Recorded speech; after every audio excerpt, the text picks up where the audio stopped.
Mas Deus é bom em todo momento. Pela graça do Senhor, deixarei a mensagem hoje do livro de 1 Coríntios, capítulo 2, aqui no versículo 9 e 10. O caráter da pregação de Paulo em Corinto. Versículo 9.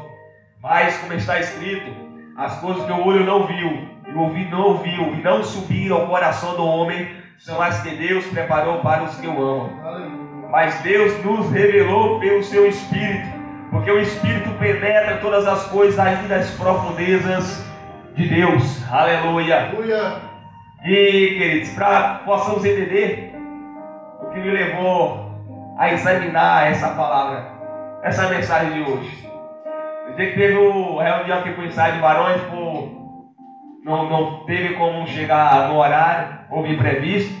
Só que fiquei na porta, naquela calçada sentado, e comecei a olhar para a placa da igreja.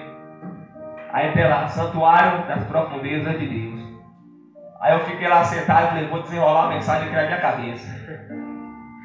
E daquele tema ali, as profundezas de Deus, eu achei interessante, queridos. Porque nós estamos acostumados apenas com as alturas. Agora descer ao profundez de Deus, fica aqui na mesa. Falei, enquanto tiver oportunidade, vou ministrar essa passagem. E nós sabemos que aqui a carta é direcionada à igreja de Corinto. A gente vê que João, no Apocalipse, ele direcionou cartas à igreja das Ásia Menor, 7 igrejas. Paulo ele direciona também cartas a igrejas, aos líderes da igreja. E, querido, a gente vai ver que Paulo ele fundou a igreja em Corinto. Corinto era uma cidade portuária, ou seja, as pessoas chegavam e saíam, tinha grande movimento, então era o lugar ideal para que o evangelho se propagasse para outras regiões. Porque quem chegava ouvia, e quem ouvia levava com Deus para a sua cidade. Agora, porém, havia um problema naquela igreja, porque era uma igreja que tinha dons, porém havia diversidade de povos, havia gregos e judeus. E ela estava tendo agora dissensão, brigas, intrigas, invejas e contenda dentro daquela igreja. Paulo, ele não estava lá, mas a gente vê estudando que ele mandou uma primeira carta, a qual se perdeu. Então, na lógica, essa primeira carta é a segunda. Ele envia essa carta à igreja de Corinto. Ele falou, olha, eu não estou aí presente, mas ouvi através da família de Chloe tudo que está acontecendo aí nessa igreja. E nós vemos no dia de hoje o que as pessoas, às vezes, eu não vou para a igreja, porque na igreja tem isso, na igreja tem aquilo. Então, se fosse no tempo de Paulo, no tempo de Pedro e João, não ia para a igreja nenhuma. Porque era o que eles mais combatiam, era exatamente isso. E era uma dificuldade, mas eles estavam a todo momento combatendo isso. O interessante é que eles mandavam a carta para as igrejas e havia uma certa demora da carta chegar. Por quê? Porque não era via WhatsApp, não era via Facebook ou Message, Telegram, que a gente manda aqui, chega lá no outro tempo, no outro lado do mundo. Era por mensageiro, as pessoas tinham que ir ou a cavalo, ou a jumento, ou a pé, entregar, e às vezes demorava de chegar no endereço da outra, porque a distância era longa. Mas a carta chegava e eu fiquei, às vezes que eu li a Bíblia desde o Velho Testamento, essas pessoas que tinham incumbência de levar uma carta, elas de certa forma tinham algumas regalias. Por quê? Porque observando que algum exército, quando ele estava em guerra um contra o outro, ele mandava mensageiro. E o mensageiro não morria, porque ele levava e voltava para trazer a resposta. Mesmo sendo o exército inimigo, ele ia, assim falou o rei, assim, e voltava com a resposta. E não morria. E Paulo, e nós somos os mensageiros de Deus. Nós temos a incumbência de levar a mensagem. A carta está aqui, que é a Bíblia. Nós devemos levar a mensagem, anunciando. A gente recebe de Deus e envia para o povo. É como o profeta e o sacerdote. O pastor falou aqui, o sacerdote ele recebia do povo e levava para Deus. O profeta recebe de Deus e leva para o povo. E Paulo vai começar no livro de 1 Coríntios. Ele vai vir trazendo ao povo, olha, não é para vocês ficar assim, porque que foi anunciado entre vocês foi o Cristo e esse crucificado. Eu falei, a palavra para muitos, para alguns era loucura. Falar de Cristo crucificado, aquele que morreu pelos nossos pecados, para muitos era loucura. Os judeus, um queria, era loucura, e para outros queriam um sinal, como o pastor falou. Aí o Senhor pede, se eu ver, fala um sinal aí. A gente vê que até na cruz, eles estavam crucificados e eles queriam um sinal. Se tu é o filho do homem, desce daí. E Jesus ele não deu o sinal porque eles queriam. E eu falo, nós sabemos o nosso caráter.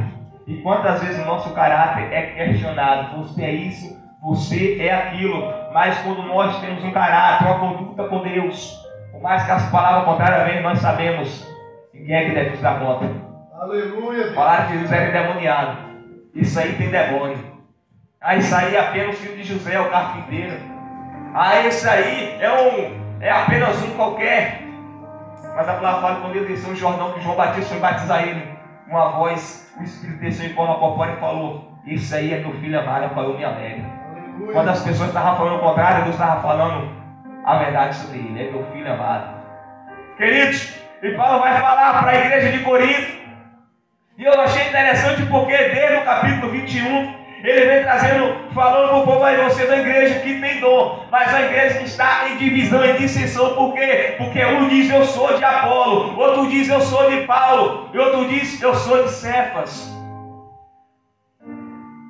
Porque Apolo, a Bíblia fala, aliás, que era um homem eloquente. Ele pregava com ousadia, com autoridade, era poderoso nas escrituras e ele tinha um grande facilitamento de convencer as pessoas através da palavra dos judeus. Agora entenda que para convencer um judeu através da palavra, não era todo esse 66 livros que nós temos, era apenas o Torá, o livro da lei, sim, o primeiro livro, Gênesis, Êxodo, Levítico, Número, Deuteronômio. E os judeus até hoje, eles creem basicamente só nesses 5 livros, mas a palavra fala que Apolo, ele conseguia convencer aqueles judeus falando de Jesus Cristo nesses 5 livros. É por isso que quando Jesus ele ressuscita, que vai junto com 2 homens na caminho de Emaús, ele fala: o que é que vocês estão conversando, honestos de espírito? Fala: você não sabe o que aconteceu, você é peregrino aqui, a maior notícia de todos os tempos está bombando e você não sabe, mataram o nosso mestre, grande obra. E já é o 3º dia e nada aconteceu. Eles falam: nossa, mestre, não era esse que estava escrito, e pegando desde os profetas de Moisés e revelando ele mesmo na palavra.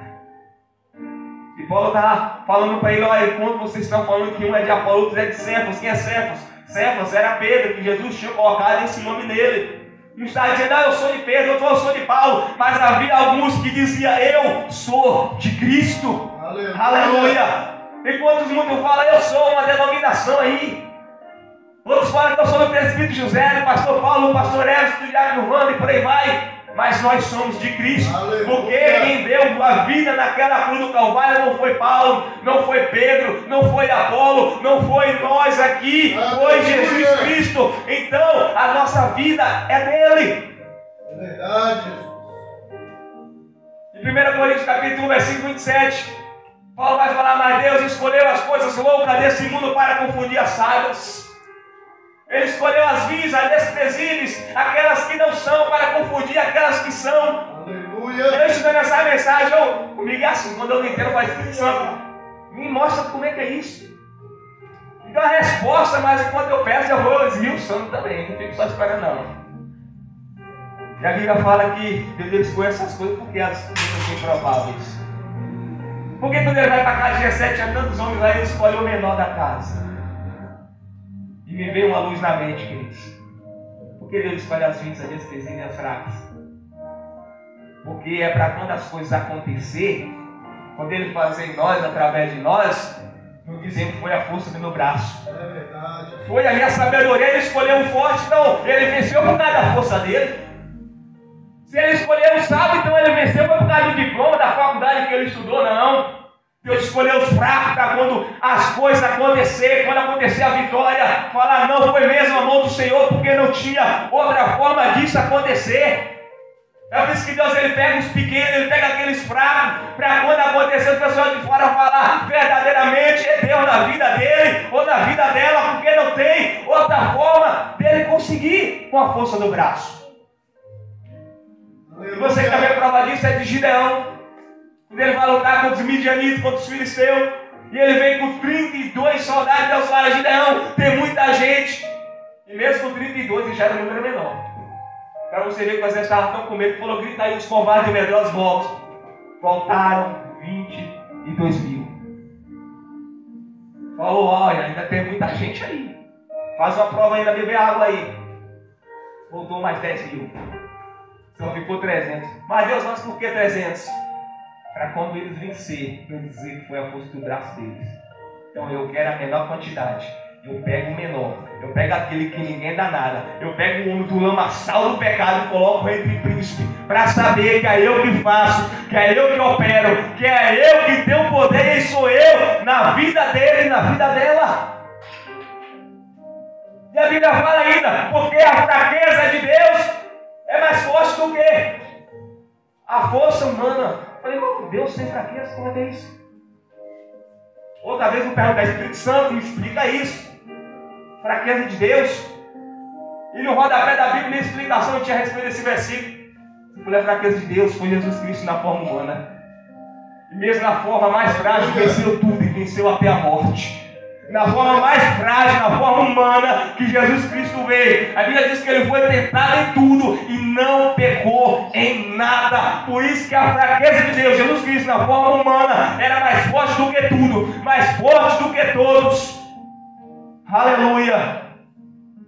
Queridos, Paulo vai falar, quando eu fui até vocês, eu não fui com palavras persuasivas, com sabedoria minha, porque Paulo era um homem bastante instruído na lei, que tinha sabedoria, que tinha as palavras. Mas ele fala, mas eu fui em espírito, no poder do Espírito. Porque se ele falasse, eu fui de mim mesmo, vocês iam me idolatrar ainda mais. Mas eu fui pelo poder do Espírito. Eu fui em fraqueza. Eu fui em temor e em grande tremor. Eu não quis saber de outra coisa a não ser o Cristo crucificado. Eu não quero saber da picuinha de vocês, do que vocês estão fazendo aí, da briga, da separação, da dissensão. Eu quero saber entre vocês é do Cristo crucificado. Se vocês estão falando de Jesus, se vocês estão vivendo o Jesus, o Cristo crucificado. No nosso decorrer do dia, quantas palavras nós já falamos? Quantas pessoas nós conversamos? E as coisas concernentes a Cristo saiu quantas vezes da nossa boca? A palavra de Jesus saiu quantas vezes no decorrer da conversa? Estou falando de mim também, queridos. E Paulo está falando, olha, eu quero saber disso aí não, eu quero saber do Cristo crucificado entre vocês, porque eu anunciei. Foi o que eu preguei. E eu fui em fraqueza.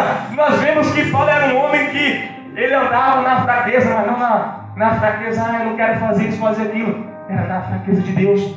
Ela fala que quando ele está cuspindo na carne, por 3 vezes ele ora a Deus, Senhor, tira de mim. E na terceira vez Deus fala, olha, a minha graça te basta, Paulo.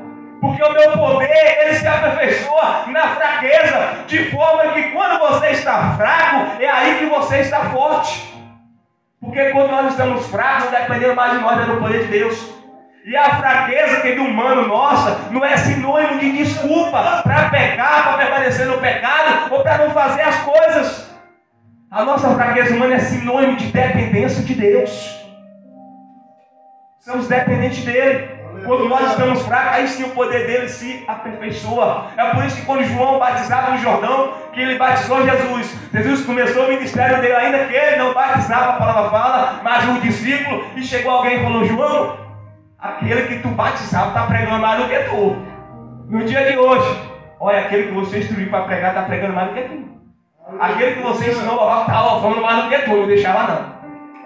João fala, é necessário que ele cresça e que eu diminua. É necessário que nós nos vaziemos para ser cheio dele. Aleluia. Estava vendo na pausa de 10 minutos, sempre essa pausa de 10 minutos no trabalho. E aí eu peguei minha garrafa d'água, estava vazia. Eu falei, menina, tira uma reflexão sobre essa garrafa d'água. Ela está igual eu, está vazia. Eu falei, às vezes está vazia é melhor do que ter alguma coisa, sabia? Ela falou, por quê? Porque quando você está vazia, você pode ser cheio de Deus. Mas se você tem alguma coisa, às vezes nem sempre é algo bom. Está cheio de quê? Às vezes de entulho. Cheio de quê? De mágoa, de ódio, de rancor, de tristeza, decepção. Mas se você está vazio, Deus ele pode te encher de tudo que ele quer. Mas se nós estamos cheios de alguma coisa, temos que esvaziar para que ele venha nos encher. Aleluia. Eu fui entre vós em fraqueza, ou seja, eu fui em fraqueza, vocês, aparentemente Moisés estava fraco, mas eu estava forte. Porque era o poder de Deus e a graça que estava sobre mim, que estava em mim. Querido, quando nós estamos fracos, desanimados, é aí que nós devemos buscar mais ao Senhor. Eu falo porque também dá vontade de parar de largar as coisas às vezes, mas nós devemos fazer o contrário. Luta, dificuldade, então e aí mesmo nós devemos cair no pé de Deus. Jesus ele vai lá em João 6, versículo 60 a seguir. A palavra fala que as pessoas vinham atrás dele porque um dia antes Jesus tinha feito um milagre do pão. As pessoas foram encher a barriga. Aí voltaram depois, caíram no milagre do pão de novo. Ele falou, peraí que eu vou dar um pão para vocês. Vocês querem pão? Eu sou o pão que desceu do céu. E a palavra fala que nem só de pão material viverá um, mas toda a palavra que sai da boca de Deus, eu sou o pão, a palavra está saindo da minha boca. Vocês têm que se alimentar espiritualmente também. A Senhor falou, dura essa palavra, quem pode ouvir? E a partir daquele momento, muitos dos seus discípulos, não eram outras pessoas, dos seus discípulos, já não andavam mais com ele. E ele olha para Pedro e seu discípulo, e vocês não vão com ele, e fala, Senhor, para onde iremos nós? Só o Senhor tem palavra de vida eterna. Aleluia. Aleluia. Ele prega para a igreja de Corinto, eu fui em fraqueza, mas tem um detalhe. Eu também fui em temor. E grande tremor. Aleluia. É uma coisa que tem faltado às vezes em nós no geral. Temor e tremor. Porque às vezes estamos de qualquer jeito, fazendo as coisas de qualquer jeito. Porque às vezes estamos de uma forma que não é de agradar a Deus, mas estamos colocando a mão no arado, fazendo de qualquer jeito. No dia de hoje que tem faltado temor e tremor. É verdade. Você tem olhado até nas TVs, nas coisas. Pessoas lá, eu estou louvando aqui para Deus, depois estou louvando para o mundo. Eu estou fazendo aqui para Deus, só das portas, já faz qualquer outra coisa. Você pede o temor, o respeito, a reverência a Deus. E às vezes falta isso demais em nós. Ter reverência, respeito com as coisas de Deus. Ele está falando, eu fui em fraqueza, mas eu fui em temor e em grande temor. Por quê? Porque Paulo fala, eu preguei, não só em palavras, pessoas, mas através do Espírito Santo, porque a igreja não era dele. O povo não era dele. Falando, a glória com que eu prego não é minha. As manifestações que eu faço não é minha, nem a minha vida é minha, porque já não vivo mais eu, é Cristo que vive em mim. Aleluia. E às vezes temos coisas que quando é meu, mentira que é Deus. Fala, pai, minha filhinha, o Senhor me deu para criar, mas não é minha, é do Senhor. Às vezes a nossa família, o nosso bem, foi Deus que nos deu, é dele. A nossa vida não é nossa, é dele. Para que ele fala, eu quero. Nós vamos fazer o quê? É dele. E aí, queridos, nós vamos ver aqui que ele vai dizer, Deus escolheu as coisas vidas deste mundo desprezível, porque para confundir, aleluia. Mas aí vamos entrar na mensagem, capítulo 2, aleluia. Ele vai falar aqui no 9, mas como está escrito, as coisas que ele não viu, ou seja, vocês enquanto estão aí brigando, enquanto estão em dissensão, judeus contra o grego, vocês estão perdendo muitas coisas da parte do Senhor. Enquanto vocês estão vivendo no crente carnal, aquele crente carnudo que chega a sair sangue, vocês estão perdendo as coisas espirituais. Enquanto vocês estão na carnalidade, estão perdendo a espiritualidade. Mas como está escrito, as coisas que o olho não viu, o ouvido não ouviu, nem sequer desceu ao coração do homem, é o que Deus tem preparado. Mas a Bíblia nos dá um respaldo tão de alegria que ele fala, porém, ele nos revelou pelo seu Espírito Santo. O olho não viu, mas pergunta para João, lá em Apocalipse capítulo 2, João, tu viu o quê? E eu vi um novo céu e uma nova terra, porque os céus e a terra já havia se passado, o mar já não existe. E eu, João, vi a santa cidade, a nova Jerusalém, que descia do céu ataviada como uma esposa, ataviada, preparada, linda para o seu esposo. Isaías, você viu o que pelo Espírito Santo? Isaías, a revelação, Isaías 6, depois da morte de Deus, ele fala, eis que eu olhei e vi um alto sublime trono, o Senhor assentado sobre ele. E o seu séquito, a sua hora descia, enchia todo o templo.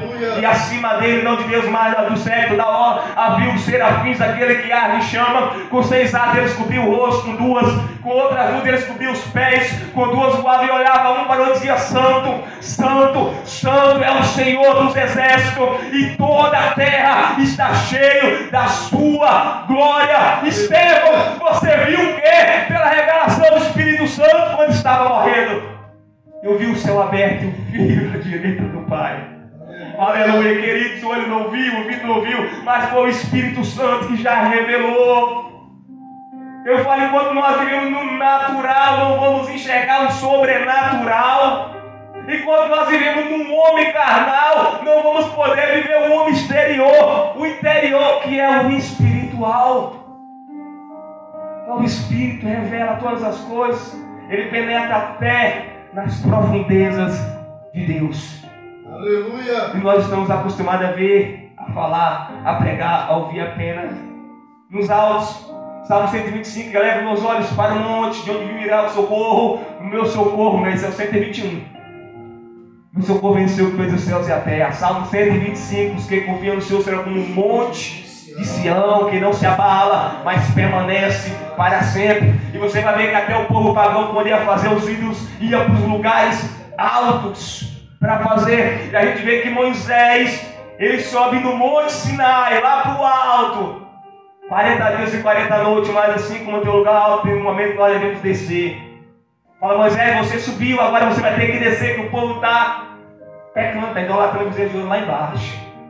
E às vezes nós pensamos tanto em subir degraus, e às vezes não queremos descer. Às vezes Deus nos coloca lá em cima, como Moisés, mas como Moisés sempre vai para quem está lá embaixo. E as profundezas de Deus, que nós vemos que há muitos lugares profundos. Acho que um dos lugares mais fundos do planeta Terra, se não é na Fossa das Marianas. Um lugar fundo. Mas não é que lugar se compara com a profundeza de Deus. É verdade. E é nas profundezas que estão as maiores riquezas. O petróleo tem que escavar lá no fundo do oceano. O perfurar a terra a longa distância para achar petróleo. O ouro tem que escavar as pedras preciosas em caverna lá no fundo, nas profundezas. O que eu quero dizer com isso? Enquanto nós não buscarmos se aprofundar nas coisas de Deus, vamos ficar apenas no superficial. E às vezes não vamos achar nada, não vamos viver nada, não vamos sentir nada. É verdade. Ezequiel vai falar a respeito das águas purificadoras que saíam do templo. Ele fala, homem, Ezequiel, entra nessa água aí. Ele entrou e a água estava aqui no joelho. Não, ainda dá para se aprofundar mais. Você está muito raso. Ele entrou e a água entrando nos peitos. Aqui está bom ou não? Dá para se aprofundar mais ainda. Chegou ao ponto que foi tão fundo que ele só pôde passar nada. Não tocava mais ao chão. E Deus está falando, ainda dá para se aprofundar na minha presença. Se aprofundar na minha palavra. Se aprofundar na oração. Se aprofundar, queridos, na madrugada.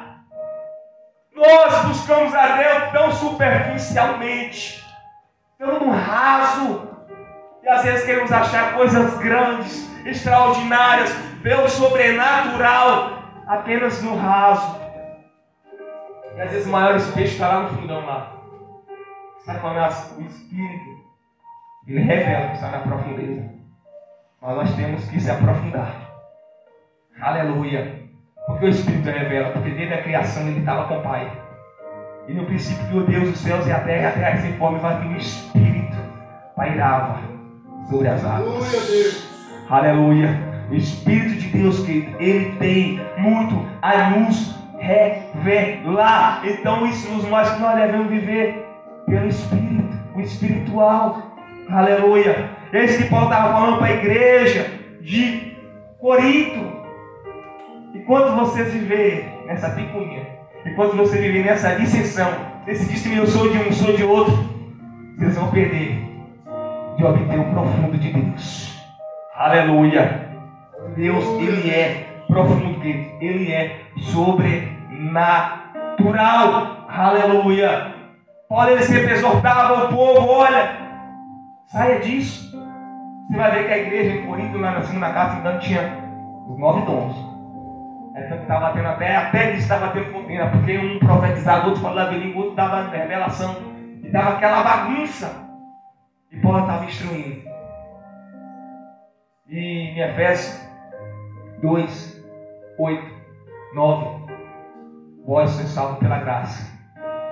Isso não vem de vós, é dom de Deus, para que nenhuma carne se glorie. Não é pelo dom, não é pelas obras. Aleluia. E a igreja de Corinto, nós temos todos os dons, vamos ser salvos. Não. Ele estava trazendo um convite. Venha viver o espiritual de Deus. Experimentar o sobrenatural da vida dele. Aleluia. Então, queridos, isso é a mensagem que Deus me deu nessa noite. Deus ele é muito profundo, nós que escavamos muito raso. E aí, até um poço artesiano, você não vai achar uma furando apenas ali. Tem que aprofundar. Você vai ver, faça esse teste. Se aprofunda mais na palavra. Se aprofunda mais na oração. E você me diz se a sua vida, se a minha vida vai continuar da mesma forma que está. Depois faz o teste para ver o antes e o depois. Aleluia. Não é superficialmente. É profundamente. Não procure só no raso, só de manhãzinha, ou só de noite. Teve um tempo atrás, a gente estava conversando com a Aurora, falou que nós estávamos fazendo errado. Ela falou, a gente só ora para deitar e na hora de dormir. Quer dizer que não separa o tempo para orar durante o dia, não? Chego do trabalho, boto o joelho no chão, vou orar.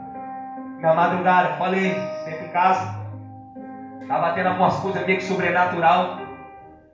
E é tanto que chegar a dar uns arrepios, só que uns arrepios meio negativos, sabe? Você sabe quando não é da parte de Deus. Eu falei, vou fazer uns propósitos na madrugada. Eu vou lá para 12h20. Levantei 12h20, fui em cada povo da casa, coloquei a mão de tudo, apresentei a Deus, consagrei a Deus. Na neném, na esposa. E na hora de deitar, pense na tribulação. Aquela sensação de querer te sufocar. Você dormir e já vem aquele sonho na cabeça. Por quê? Porque quando você está fazendo para Deus, você incomoda o inferno. Aí eu falei, então é assim, na outra madrugada levanta de novo. Aleluia. E por aí nós vai, querido, mas dessa forma. Não se preocupe que você fala, mas eu estou buscando, estou me aprofundando, porque as coisas estão desse jeito. É porque é para te parar, para te desanimar. Mas a maior vergonha do inimigo é saber que tudo que ele fez para te parar, desanimar, para te neutralizar, só contribuiu para que a glória e o nome de Deus fosse na minha e na tua vida. Aleluia. Então, quanto mais está apertado, mais você busca. Quanto mais está tentando impedir, mais você vai. Aleluia. Ser cristão não é fácil, não. Para muitas pessoas é fácil, mas não é fácil, Deus. Porque tem coisas que você tem que ouvir calado. Eu estou falando isso tanto porque nós passamos isso pessoalmente, que eu não estava vendo a respeito de Jesus Cristo. E ele foi preso. Como ovelha muda, não abriu a boca. E ele tinha todo argumento. Se você falar, é você que é o rei de Deus? E colocou uma vez debaixo, fala que ele profetizou. E ele não abriu a boca, porque ser cristão às vezes não é o quanto nós precisamos ir falar, mas é o quanto nós aguentamos ouvir quieto. E aí as pessoas batiam, fala quem te bateu com os olhos vendados. E Jesus ele não esboçou reação, porque às vezes não é o quanto nós batemos. Às vezes enquanto apanhamos, não só da vida, mas de tudo. E é dessa forma. Mas Deus ele é fiel, quer dizer que Deus ele tem algo grande para mim e para você. Deus ele não nos chamou para ser cristão em vão ou à toa. Nós sempre falamos de prova, de luta e tribulação, mas Deus ele também é bênção. Ele também é milagre. Porque a gente vê que Ele é fiel para honrar os seus servos. Então nenhuma prova, nenhuma luta é para sempre. Vai durar muito tempo não. Depende da vontade de Deus também, né? Isso é para falar, mas eu sei que assim a palavra fala com o choro. Ele dura a noite toda. Mas a alegria vem amanhã. Por que eu vou chorar hoje à noite e vou estar rindo? Não, porque a noite ela tem que acabar para o dia chegar. E a dor ela tem que passar para a alegria vir também. Mas quer dizer que Deus ele é fiel. Um abraço, um cheiro para você. Que Deus continue abençoando cada um de vocês nessa oportunidade em nome de Jesus. Aleluia. Vai terminar a Vandinha, o Betinho. Aleluia. Eu vou estar orando, falta 5 minutos ali. Vou contar só uma ilustração a respeito da pergunta que me fizeram. Me chamaram, me ensina a orar. Se brincar de mim, eu sei. Mas é assim, queridos, ó. Havia uma senhora chamada Irmã Maria. Sempre tem o nome de Irmã Maria quando é velha assim. Maria João e Zé. E ela morava sozinha com a sua netinha. Numa casinha no vilarejo, bem simplesinha. Um dia a netinha dela adoeceu e esse pessoal mais velho gosta de fazer o quê? Tomar xarope de mato. Toma chá. Daquela que falava, meu Deus e meu Jesus. E aí ela falou, minha netinha, você não fica aqui que eu vou no posto de saúde buscar remédio para você. E aí foi no médico num posto de saúde que tinha. E o médico falou, mas a gente não pode passar medicamento, porque a gente tem que examinar ela para saber qual é o sintoma. Não pode dar um remédio e dar de qualquer forma. E ela voltou meio triste, quando eu vi no caminho de casa, ela viu uma igreja aberta. E lá tinha umas irmãs orando. E ela quando ficou prestando atenção aos irmãos, orando, tudo em voz alta, quando os irmãos parou de orar, ela começou a orar a vez dela. Oh meu Deus e meu Jesus, aqui é a irmã Maria, se o senhor não conhece. E as irmãs, que oração é essa? Eu nunca vi orar desse jeito. Parece que Deus não sabe quem é quem. Pô, minha netinha está doente. Eu queria que o senhor fosse lá em casa. Vou passar o endereço para o senhor. O senhor vai pegar uma estradinha de chão. Vai chegar um momento que o senhor vai ter que levar na esquerda, passar pela pontezinha. Chegar no vilarejo, a minha casa é a última, lá do morro. Minha netinha está lá na cama e a chave está debaixo do tapete. Quando o senhor chegar, o senhor entrar na volta, não esquece de botar a chave debaixo da cama para eu não ficar lá de fora. E as irmãs olhavam, essa menina está doida, nunca vi orar desse jeito, passar endereço para Jesus. Aí ela não se importou, pegou e foi para casa. Chegou lá, a chave estava debaixo do tapete, abriu a porta, quando chegou, a menina com a saúde 100%.